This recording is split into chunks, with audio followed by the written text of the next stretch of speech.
Hey guys, ഞാനൊക്കെ react പഠിച്ച ടൈമിൽ ഏറ്റവും കൂടുതൽ ഫേസ് ചെയ്തൊരു ഇഷ്യൂ എന്താണെന്ന് വെച്ചാൽ, ഫസ്റ്റ് ഓഫ് ഓൾ നമ്മൾ നിങ്ങളെപ്പോലെ ഞാനും റിയാക്ട് ഒരു ട്യൂട്ടോറിയലൊക്കെ നോക്കിയിട്ട് തന്നെയാണ് പഠിച്ചിട്ടുണ്ടായിരുന്നത്. പക്ഷേ പ്രശ്നം എന്താ പറ്റിയെന്ന് വെച്ചാൽ, ഞാൻ ഈ ഒരു ട്യൂട്ടോറിയൽ ബേസിക്സ് എന്ന് പറഞ്ഞിട്ടൊരു ട്യൂട്ടോറിയൽ കാണും, ഒരു സീരീസ് ഫുള്ള് കാണും. അപ്പോൾ ഞാൻ വിചാരിച്ചു ഞാൻ ബേസിക്സ് പഠിച്ചു, അതുപോലെ തന്നെ അത് കഴിഞ്ഞാൽ എനിക്ക് പിന്നെ എന്താ പഠിക്കാനുള്ളത്, ബേസിക്സ് കഴിഞ്ഞാൽ സ്വാഭാവികമായിട്ടും അഡ്വാൻസ്ഡ് ആയിട്ടുള്ള എന്തെങ്കിലും നോക്കും. അങ്ങനെ അഡ്വാൻസ്ഡ് അങ്ങനെ ഓരോരോ കാര്യങ്ങൾ നോക്കും. അങ്ങനെ ഞാനൊരു 1 ഇയർ ഒക്കെ ആയപ്പോൾ ഞാൻ വിചാരിച്ചിട്ടുണ്ടാകും ഞാൻ റിയാക്റ്റിൽ അത്യാവശ്യം പ്രോ ആയി, എനിക്ക് ഓൾമോസ്റ്റ് എല്ലാ കാര്യങ്ങളും അറിയാമെന്നൊക്കെ വിചാരിച്ചു. പക്ഷേ ഒരു 2 ഇയേഴ്സൊക്കെ ആവുന്ന ആ ഒരു ടൈമിലൊക്കെ എനിക്ക് മനസ്സിലായി, എനിക്ക് റിയാക്റ്റിൽ ഒരുപാട് കാര്യങ്ങൾ ഞാൻ മിസ് ചെയ്തിട്ടുണ്ട്. ബേസിക് ആയിട്ടുള്ള ഒരുപാട് കാര്യങ്ങൾ തന്നെ, ഇമ്പോർട്ടൻ്റ് ആയിട്ടുള്ള കാര്യങ്ങൾ ഞാൻ ഒരുപാട് കാര്യങ്ങൾ മിസ് ചെയ്തിട്ടുണ്ട്. സോ അങ്ങനെ ഞാനിങ്ങനെ റിസർച്ച് ചെയ്തുകൊണ്ടിരിക്കുമ്പോൾ എനിക്ക് മനസ്സിലായത്, ഞാനിതൊക്കെ മിസ് ചെയ്യാൻ കാരണം എന്ന് വെച്ചാൽ, ഞാനിതേപോലെ ഒരു ട്യൂട്ടോറിയൽ ട്രസ്റ്റ് ചെയ്തിട്ടാണ് ഞാനിതേപോലെ പഠിച്ചിട്ടുണ്ടായിരുന്നത്. ബട്ട് അവരെന്താ ചെയ്യുന്നത് വെച്ചാൽ, അവരെല്ലാ ടോപ്പിക്സും നമുക്ക് പറഞ്ഞു തരുന്നുണ്ട്, പക്ഷേ അതിൽ ഇമ്പോർട്ടൻ്റ് ആയിട്ടുള്ള പല കാര്യങ്ങളും അതിൽ മിസ് ചെയ്യുന്നുണ്ട്. സോ ആ ഒരു മിസ് ചെയ്ത കാര്യങ്ങൾ പിന്നെ നമ്മൾ ഒരിക്കലും അതിൽ എത്തിപ്പെടുന്നില്ല. കാരണം അതൊരു ബേസിക് ആയതുകൊണ്ട് നമ്മൾ പിന്നെ എവിടെ കണ്ടാലും അത് ശ്രദ്ധിക്കില്ല. ആ ഒരു കാരണം കൊണ്ട് ഈ ഇഷ്യൂസൊക്കെ എനിക്ക് ഇങ്ങനെ മനസ്സിലായതെന്ന് വെച്ചാൽ, നമ്മളൊരു എക്സ്പീരിയൻസ് കൂടുമ്പോൾ നമുക്ക് ഒരുപാട് ബഗ്സും വരും. സോ ഇങ്ങനെ ബഗ്സ് വരുമ്പോൾ അത് സോൾവ് ചെയ്ത് അങ്ങനെയാണ് നമുക്ക് മനസ്സിലാവുക ഇങ്ങനത്തെ ഒരുപാട് ഫീച്ചേഴ്സൊക്കെ ഉണ്ടെന്ന് മേ ബി അപ്പോഴൊക്കെ ആയിരിക്കും മനസ്സിലാവുക. സോ അതുപോലെ എനിക്ക് മനസ്സിലായ കാര്യമാണ് ഇതും. അതായത് എനിക്ക് റിയാക്റ്റിൽ എനിക്ക് ഒരുപാട് കാര്യങ്ങൾ അറിയാത്ത ഉണ്ടായിരുന്നു. അങ്ങനെ ഞാൻ റിസർച്ച് ചെയ്ത് ഒരുപാട് കാര്യങ്ങൾ പഠിച്ചു. സോ ഈ ഒരു ഇഷ്യൂ അഡ്രസ്സ് ചെയ്തുകൊണ്ടാണ് നമ്മുടെ റിയാക്ട് സീരീസ് നമ്മൾ എടുത്തിട്ടുള്ളത്.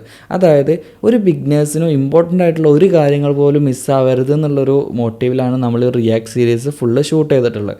ആൻഡ് ഈ ഒരു സീരീസിൽ നമ്മൾ ഓരോ കാര്യങ്ങളും നിങ്ങളോട് എക്സാമ്പിൾ വൈസ്, അതേപോലെ നമ്മൾ ഓരോരോ ബഗ്സൊക്കെ ക്രിയേറ്റ് ചെയ്തിട്ട് തന്നെ നിങ്ങൾക്ക് കാണിച്ചു തരുന്നുണ്ട്. ഫോർ എക്സാമ്പിൾ റിയാക്റ്റിൽ കീസിനെ കുറിച്ചിട്ടൊക്കെ കൂടുതൽ വീഡിയോസിലും ചില കാര്യങ്ങളൊക്കെ ഉണ്ട്. അതായത് കീസ് എന്ന് പറഞ്ഞ് മാത്രം വീഡിയോ ചെയ്യുന്നതൊക്കെ കണ്ടിട്ടുണ്ട്. പക്ഷേ ഈ കീസിനെ കുറിച്ച് കൂടുതൽ വീഡിയോസിലും ഈ ബിഗ്നേഴ്സ് എന്നൊക്കെ പറഞ്ഞിട്ടുള്ള വീഡിയോസിൽ കീസിനെ കുറിച്ച് ജസ്റ്റ് കവർ ചെയ്യും. ആൻഡ് അവർ പറയാം കീസ് യൂണീക്ക് ആവണം, അങ്ങനെയൊക്കെ ഉള്ളൂ. ബട്ട് കീസ് യൂണീക്ക് ആവുന്നതിൽ തന്നെ നമുക്ക് ഒരുപാട് കാര്യങ്ങൾ ശ്രദ്ധിക്കാനുണ്ട്. ഫോർ എക്സാമ്പിൾ ഇൻഡെക്സ് യൂസ് ചെയ്യാൻ പാടില്ല, അങ്ങനത്തെ കാര്യങ്ങളൊക്കെ. ഞാനിപ്പോൾ പറഞ്ഞ കീ എന്താണെന്നൊക്കെ നിങ്ങൾക്ക് ഡൗട്ട് ഉണ്ടാവും, നിങ്ങൾക്ക് വീഡിയോ കാണുമ്പോഴൊക്കെ മനസ്സിലാവും എന്താണെന്നുള്ളത്. അങ്ങനത്തെ ഒരുപാട് കാര്യങ്ങൾ മിസ്സാവാറുണ്ട്. സോ അങ്ങനത്തെ കാര്യങ്ങളൊക്കെ ഞങ്ങൾ നിങ്ങൾക്കൊരു ഒരു എക്സാമ്പിളായിട്ട് ക്രിയേറ്റ് ചെയ്തിട്ട് അങ്ങനെ തന്നെ കാണിച്ചു തരുന്നുണ്ട്. സോ നിങ്ങൾക്ക് ബെറ്ററായിട്ട് ഇത് അണ്ടർസ്റ്റാൻഡ് ചെയ്യാനും, ആൻഡ് എസ്പെഷ്യലി നിങ്ങൾ കോഡ് ചെയ്യുമ്പോൾ നിങ്ങൾക്ക് നല്ല രീതിയിൽ ബഗ് ഫ്രീ ആയിട്ടും, അതേപോലെ തന്നെ ബഗ്സൊക്കെ കാണുകയാണെങ്കിൽ പെട്ടെന്ന് മനസ്സിലാക്കാനും, അതിൻ്റെ റീസൺ എന്താ, റൂട്ട് കോസ് എന്താണെന്നൊക്കെ പെട്ടെന്ന് മനസ്സിലാക്കാനൊക്കെ പറ്റും. സോ റിയാക്ട് സീരീസിൽ നമ്മൾ കംപ്ലീറ്റ് ആയിട്ട് ഈ ഒരു രീതിയിലാണ് നമ്മൾ ചെയ്തിട്ടുള്ളത്. ആൻഡ് ഇപ്പോൾ ഈ ഒരു സീരീസ് ബിഗിനേഴ്സിനാണ്. ആൻഡ് നമ്മൾ അഡ്വാൻസ്ഡ് സീരീസും അതേപോലെ റിയാക്ട് 90ൻ്റെ സീരീസൊക്കെ നമ്മൾ ഓൾറെഡി ഷൂട്ട് സ്റ്റാർട്ട് ചെയ്തിട്ടുണ്ട്.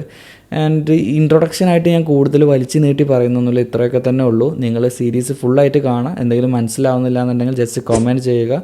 ആൻഡ് അതുപോലെ തന്നെ നമ്മുടെ ഹാക്ക് ഫയൽസിൻ്റെ ഒരു കമ്മ്യൂണിറ്റി ഗ്രൂപ്പ് ഉണ്ട്. നിങ്ങൾക്ക് വേണമെന്നുണ്ടെങ്കിൽ എന്തെങ്കിലും ഡൗട്ട്സോ കാര്യങ്ങളൊക്കെ ചോദിക്കാനുണ്ടെങ്കിൽ അതിൽ ജോയിൻ ചെയ്യാവുന്നതാണ്. And thanks for watching.